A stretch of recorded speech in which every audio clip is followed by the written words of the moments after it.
All right, I'm scared. This TikTok creator who calls himself Jim Bob, and I'll go ahead and I'll tag him below, tells a story about the time that he worked at a morgue.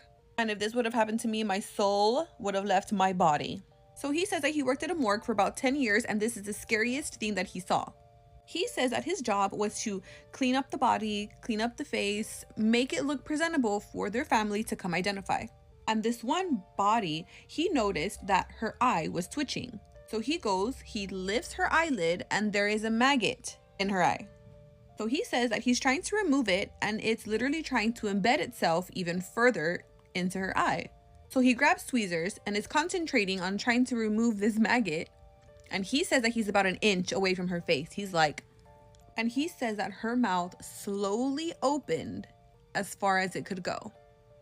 Like that. So he freaks out. He steps back, and then the ugliest noise comes out, kind of like, oh, hell no. So he runs out, goes and gets his boss, explains what happened. They come back, and he says that everything was back to normal and that his boss didn't believe him, and she sent him home. Again, he worked there for 10 years, and he never went back after she sent him home. He was done. What would you do if you were to see something like this? I'm telling you, my soul evacuated immediately. What do you guys think? Here is a horror story that happened to me and my best friend. If you don't believe in paranormal activity, just scroll because I'm not going to argue with you guys in the comments. So basically, for a little bit of background information, every single time my best friend comes over, no matter the weather or anything, we usually watch a scary movie and then go for a walk. Don't ask why, that's just what we like to do, and usually there's like Taco Bell or some food in there too, but that's just what we do. We were like, let's go for a walk. Now, where we chose to go for a walk might have been where the part where we messed up, but we always go back here. Like, I go back here with my other friends. Like, usually it's fine. I've had one or two experiences back there, but that's for another time. Basically, it's like houses lined up, and behind their house and behind their backyard, it's like a small pathway where you can walk. And the pathway leads to train tracks and like a park. It's not even like a park, it just has swings and this huge slide. That's it. So I think it's like dead summer, and we immediately walk outside, and a huge cold breeze just smacks me in the face. And I specifically remember that because right after that, I just got this bad, like, tension in my body that I didn't like at all. And I kind of, like, brushed it off just because I wanted to go for a walk. Like, I was bored. So, like, I didn't say anything. But she was feeling the same exact thing. And I figured that out after this happened. So maybe we both should have spoke up, but whatever. Since we were both feeling a little, like, scared and, tensed up, Aubrey started telling me a story. And I don't know what it was about. I think it was like this girl stealing someone's boyfriend. I don't know, it doesn't really matter, but the most important part is when she was telling the story, she specifically said they were saying this girl had a weird face. And I don't know if this was actually what happened, but in my head, she kept repeating it. She kept saying, this girl had a really weird face. Again, I don't know if she was actually repeating that or if that's just the thing that stuck out to me. But in my head, she said that 10 times. She was just like, she had such a weird looking face. Like, Megan, it looked so weird. It's like, I don't know. That's just like the only thing I remember her saying. And then she said something about like it looking like disformed. And I was like, all right, okay, let's stop. I was like, all right, let's stop because I got this god awful looking scary girl in my head and I could not get it out. Specifically remember a huge ass cold breeze smacking my face again, and that's when I was like, oh my fucking god, my body like tensed up. I got like the chills, and I wanted to say, Aubrey, we need to turn back, we need to go back. Like something in my head was saying, go back, go back, go back, go back. And we kept walking. Just because sometimes I don't know if it's just because I'm being a pussy or if it's my body actually telling me go the fuck back. So I was like, okay, maybe you're just scared, keep walking. So we kept walking. Okay, I'm getting kind of scared because I'm my room's in the basement and like the door's right there. I don't like, it's like too quiet right now. It's okay. We're walking and we hear two branches crack behind us, and I'm like, I shoot my head back and I'm like, did you hear that? And she's like, yeah. I was like, it's fine, Aubrey, just keep walking. So we keep walking and we hear more movement behind us, not trees like or branches cracking, like more like just like movement, like kind of like bushes moving. And I was like, bro, do you hear that or am I tripping? And she's like, no, I hear it, Megan. So I'm like, okay, whatever, just stay calm. And then it happened the third time and we bolted. Like, we didn't even see anything at this time, we just ran, right? Aubrey was a little ahead of me because the thing is like anytime anything like this happens, I like when everyone's in front of me just so I can like make sure everyone's there. And right behind Aubrey, and you guys saying this, I know you guys are not going to believe me, but you please believe me because I'm not lying. Like, genuinely, from the bottom of my heart, not lying. And I was almost throwing up and crying after this, like, genuinely. So standing behind Aubrey, well, chasing Aubrey actually, is this tall black man with a long stretched out face. He didn't really have a face. He just had like a long mouth and like long eyes, kind of like that, all black body. And he was like hovering over Aubrey because it's like he was right there. He could have like got Aubrey if he wanted to, but he was just like kind of pacing, like this was Aubrey and this was him, and he was just like kind of pacing with her, if that makes sense. And I'm just like running, like I'm running basically next to it, and I'm just like looking up at it. Like I didn't say anything, like I didn't. So we get to one of like the houses, because like I said, we're a pathway behind houses, so we come out where we can like kind of run out in one of their front yards, if that makes sense. So we get there, and I like put my hands on my knees like this, and I'm breathing heavy, and I'm crying, and Aubrey's like, Megan, what was that? What the fuck was that? And I'm like I can't breathe, because I don't think she saw it. If I'm wrong, Aubrey, correct me in the comments. I don't think she saw it, but I'm out of breath, like crying, and I'm like, Aubrey, I'm gonna throw up. I can't catch my breath. And she's like trying to hold me and like walk me down the court, because basically I live on courts, and so we were trying to get to the end to get like to the main thing, if that makes sense. If you guys want me to, I can like always pull up a map and explain it, but that's like, I don't know. And so we're walking, and I'm not even joking. You can tell. I'm just looking back every single second. I'm like, I'm not joking. I tell Aubrey, you look forward, I'll look back, because we need to make sure like that wasn't someone real. Even though deep down, I knew it wasn't, because he was right there. He was literally right there. I just heard something on my door.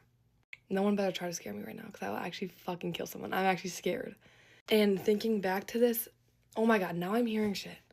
We got back, and I'm like crying, and I don't even know what we do. Oh yeah, we come in my room, we sit down, still out of breath, and then that's when we kind of like calm down a little, because you know, we're in my room, we're safe, but we're still like looking around my room, like we don't want to leave my room.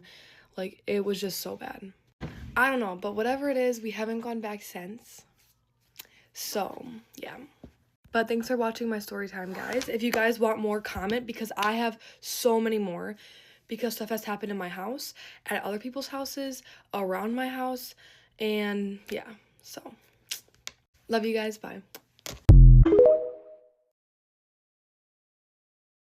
Somebody submitted a spooky story saying, I watched my best friend sell her soul. I am back with another spooky story. This person said that they watched my video about the devil living in LA, allegedly, and knew that it was time for them to share their story. We're gonna call the person who submitted the story Anna. Anna says that she's submitting this story anonymously because if her best friend ever hears this story and recognizes herself, she doesn't know what she would do. Honestly, she doesn't know what her best friend is capable of anymore. We're gonna call the best friend Sammy. So Anna and Sammy met before the fame. Before Sammy became verified, before the brand deals, private jets, and invite to all these different rooms, Anna knew Sammy back when content creation was just a concept for her. Sammy was so driven and she wanted to accomplish her goals really bad. Anna just thought that Sammy was ambitious. Sammy used to say as a joke, I'll do anything to make it. Anna didn't know that Sammy actually meant that literally. Anna said that at first, Sammy's rise was normal. It felt normal. One viral video and then another. Brands were reaching out and her followers tripled overnight. Sammy and Anna celebrated every milestone together. Sammy broke down in her arms the night that she realized that all her dreams came into fruition. But then, things around Sammy started dying.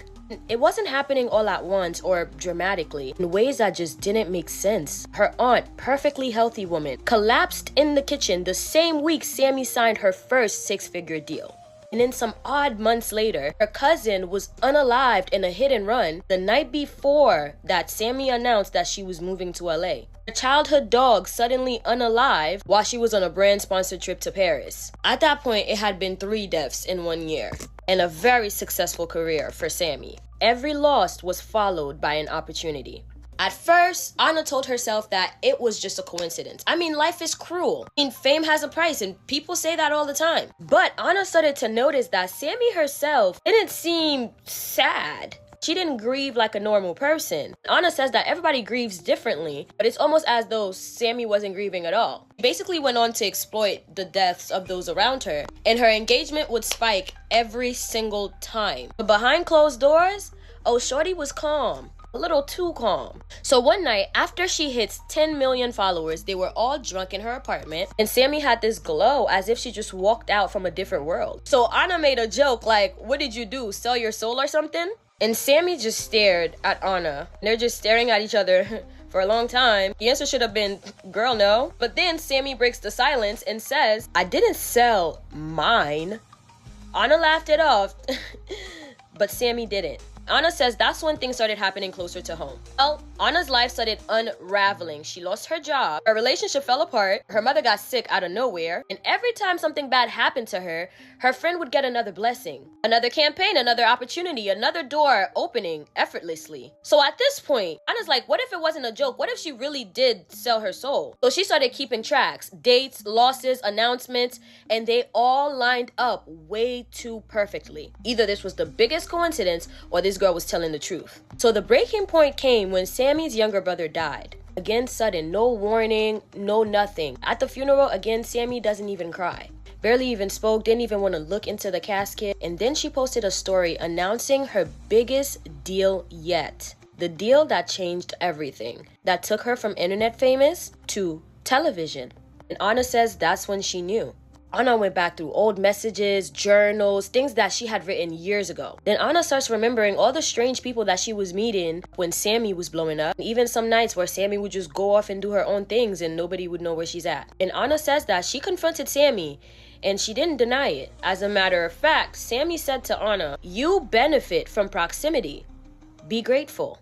Anna said that she cut off Sammy after that, or at least she tried. But here's the part that no one talks about. Walking away didn't save Anna. Since she stopped speaking to her, yes, she doesn't have as much misfortune. However, something in her life feels off. She can't quite put her finger on it. I mean, considering the fact that she started dreaming about her, and she still dreams about this girl. Almost like she still has this certain pull on her. Well, Sammy is bigger now than ever, untouchable, beloved, and people say all the time that she's blessed. And maybe she is, but blessings always come from somewhere. Anna says that she doesn't know if they were ever really friends or if she was just another offering that didn't fully burn. Anna wants y'all to know to de-idolize people because you never know what they have to do to obtain the things that they have. Even you.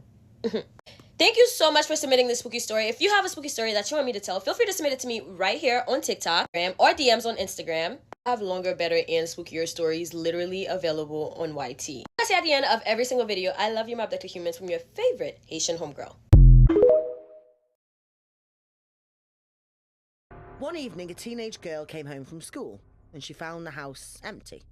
Her mother had left a sticky note on the fridge. It said her father was working late, her mother was out shopping, and her younger brothers were at soccer practice. Okay. She was alone in the house. The girl locked the front door just in case. Then she put her mobile phone on the hall table, hung her keys on a hook, and went upstairs to her bedroom to change clothes. As she was getting undressed, she saw a sticky note on her bed. She picked it up and looked at the message. It read, "There's someone in the house." Absolutely. Oh, Oh my God. please. Jumping straight at the I'm top. I'm already gone. Yeah. She assumed it was her younger brothers playing a trick on her, so she crumpled up the note. "Very funny, guys," she said. "What happened? Did you two miss soccer practice?" No one answered. "I know you're here," she yelled. "If I find out you two went through my stuff again, you're dead." The girl went downstairs to the kitchen to fix herself a snack. When she opened the fridge, she saw another note. It read, "There's nobody here but you and me." Oh, please. She dropped the note and said, "Hey guys, this isn't funny anymore, stop it." There was no answer. The girl went to the front door and tried the knob, but it was locked. She turned around to get her keys, but the hook she'd hung them on was empty.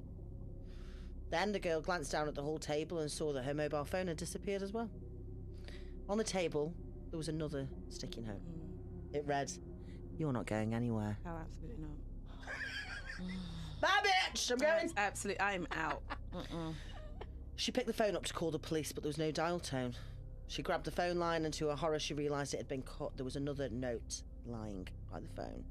It read, "No phone, no police, no way out." Oh my shitting god. Trembling with fear, the girl ran to the back door. When she tried to turn the handle, she found it was also locked. Just then, she spotted another note stuck to the back door. It read, "Look up." I'm like this the whole time. No. I would never look up. I'm not even moving. I would never look up. I'm never looking up again. You can't make me. So she looked up and saw her pet cat Oh speared my God. through the heart and pinned to the ceiling. Don't fuck with the cat. It's not on really, is it? She screamed in terror and ran to the nearest window. She tried punching and kicking it, but she couldn't smash the glass. It wouldn't even crack. There was a sticky note on the window. It read, "You can't catch a break, can you?" The frightened girl desperately tried to think of what she should do. She needed a knife to defend herself. She ran to the kitchen, but when she pulled out the drawer, it was empty. All of the knives were gone, and in their place was another sticky note. Another Shit. fucking post-it. It read, "Children shouldn't play with sharp things." Oh God. She ran upstairs to her bedroom and locked the door. She checked inside the closet and under the bed. There was nobody there. She breathed a sigh of relief. Then all of a sudden, her TV turned on by itself. God. Oh, for fuck's It sake. was loud and static, and on the screen she found another note. It read, "Now I have you where I want you." The girl flew into a panic and started yelling and screaming, "Help, help, someone help me!" Just then she remembered her laptop. She flipped open the lid and quickly sent an email to her best friend. "Help, this is not a joke. Call the cops. There's someone in my house." Minutes later, she heard the sound of sirens outside. The police arrived and broke down the front door. 2 officers burst into her bedroom and found her cowering in the corner, shaking and quivering with fear. The police searched the entire house from top to bottom, examining every nook and cranny, but they found no one. As the officers were interviewing her, one of them spotted A sticky note. a sticky note attached to her back. Saying what? He pulled it off and handed it to her. What does It read, say? "I was this close." Is everyone Oh okay? my God. No, absolutely we're not. not. I'm very No, traumatized. Absolutely That's not. horrible, isn't it? I'm Isn't that very horrible? traumatized.